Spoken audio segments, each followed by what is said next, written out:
Have you ever stopped to think about how revolutionary saying no can be?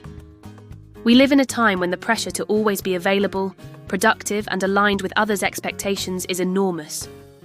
It seems like the world revolves around automatic yes, at work, in relationships, on social media, with family. But that constant yes, that acceptance of everything and everyone without limits, might be destroying you from within. Saying no is an act of courage, of freedom, a fundamental step to reclaim control of your own life. And it's not just about self-care. It's a deep political and philosophical stance, as Hannah Arendt showed us, essential for the survival of the human soul. Arendt spoke about the banality of evil, this phenomenon, where people start acting on autopilot, accepting orders and rules without thinking, without questioning. When you say yes to everything, you are, in practice, giving up your judgment, your personal responsibility. You become a cog in the machinery of a system that wants your obedience, your submission. The no, then, appears as a rupture in this programmed routine.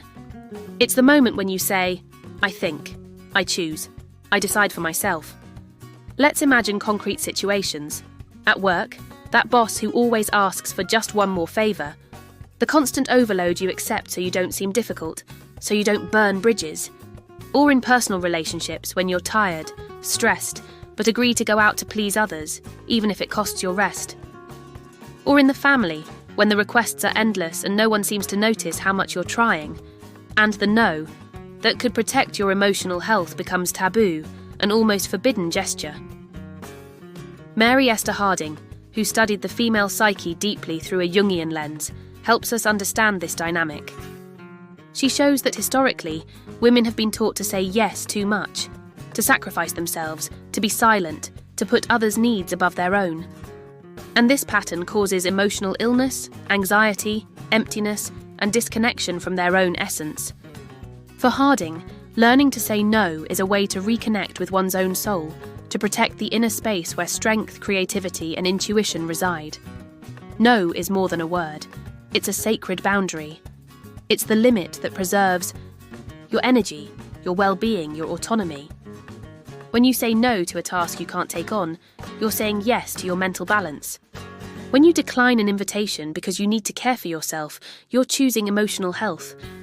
When you set clear boundaries in relationships, you're protecting your identity. But why is saying no so hard? Often it's fear. Fear of rejection, not being accepted, being judged as selfish. The guilt that conditions us to prioritize others over ourselves. And this is where the deep lesson of Arendt and Harding comes in. True freedom requires the courage to break these conditionings. It requires the awareness that living just to please others is to abdicate your own being. Moreover, saying no has a social impact. Each no is a step toward transforming structures that want to control our bodies, our time, our choices. It's a form of resistance against a world that profits from our disconnection and conformity. Saying no is reclaiming the voice that belongs to us and demanding it be heard. Let's think of even more common, real examples. The mother who feels she needs to be available 24/7 for her kids, the house, work, and feels guilty for wanting a moment just for herself.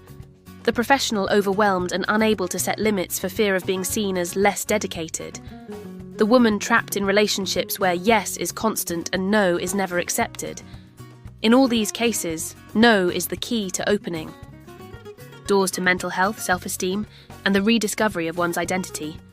Saying no is also an act of love. Love for yourself, your story, your limits. It's saying no to excess, pressure, exhaustion, to say yes to the life you truly want to live. The philosophy of Arendt and the psychology of Harding invite us to look inward, to listen, to the body, emotions, intuition, to recognize when it's time to step back, pause, protect what is sacred inside us. In this video, you will discover why no is a form of power, an active resistance against losing yourself. How to recognize when yes becomes a burden and no is necessary for emotional survival. Strategies to say no with clarity, respect, and empathy, both for yourself and others. Reflections on the impact of the always available culture and how it makes us sick. the role of no in reclaiming female consciousness and rebuilding a more authentic life. By the end, you will understand that saying no is not just a choice, but a commitment to your integrity, freedom, and sanity. It's a revolutionary act that can transform your life, your relationships, and even the society around you. If you feel like you're living on autopilot, saying yes to everything and everyone, tired, exhausted, disconnected, this video is for you. It's time to take control, to listen to that inner voice asking for pause, limits, and respect. Saying no is the first step to an inner revolution that can change everything. Are you ready for this revolution?